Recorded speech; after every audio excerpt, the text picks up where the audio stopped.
Well, this is hand printed. This is not of a printing press, and this is in.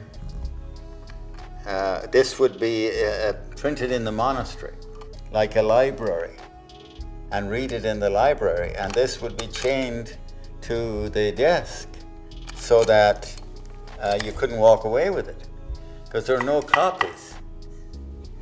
So these, we have 3 of these types of books, and they are, just wonderful examples of handwritten manuscripts. Again, it is made out of skin and with holes in it. It turns out that the holes were originally wounds in the skin of the animal that had healed up. But in the stretching and scraping of the skin to get it ready for the use as vellum, the holes opened up again. And because the material was so precious back then, they didn't waste anything. They left the holes in, and because it's handwritten, you don't lose any words because you write around it. A wonderful story being written on skin.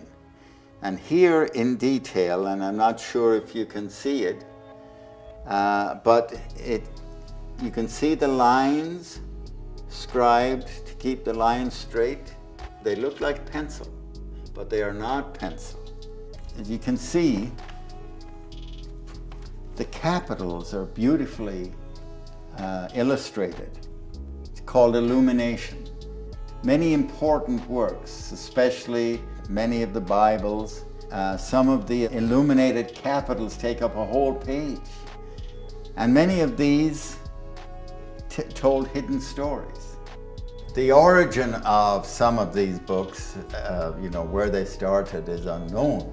But Father Murray had his father, a very wealthy man in Toronto, had a wonderful library of books.